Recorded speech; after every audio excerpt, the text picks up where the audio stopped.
Saya Dahlia Amanda. Pada hari ini saya dan rakan-rakan akan pergi ke Kem Bukit Perjuangan selama 3 hari 2 malam untuk menyertai aktiviti perkemahan unit uniform. Nak tahu aktiviti seterusnya? Jom kita tengok.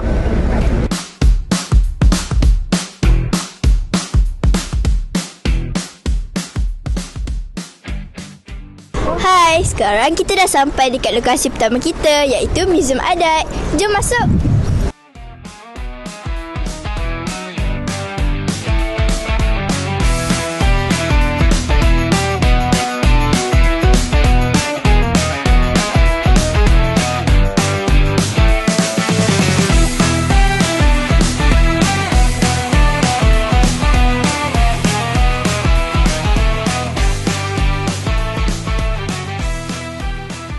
Hari ini kami dah sampai dekat Kem Bukit Perjuangan.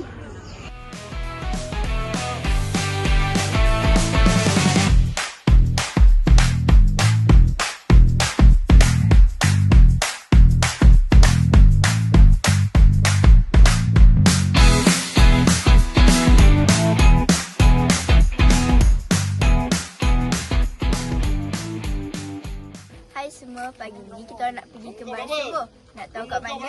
Nantikan.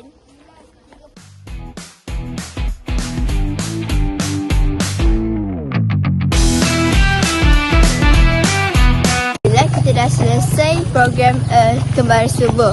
Okey, lepas ni kita nak pergi mana? Jom tengok.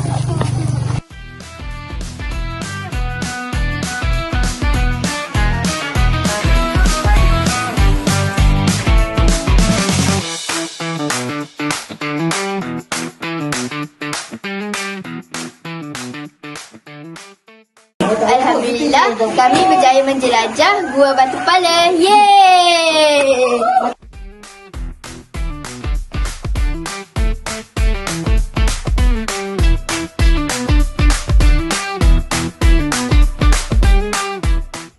Tiga, love Kem Bukit Perjuangan.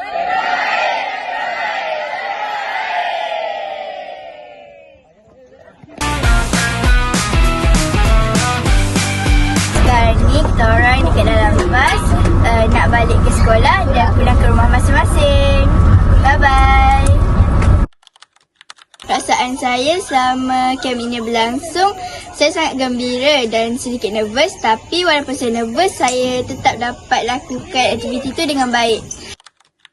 Aktiviti yang saya paling suka ialah aktiviti semasa di sungai kerana saya dapat belajar cara untuk terapung.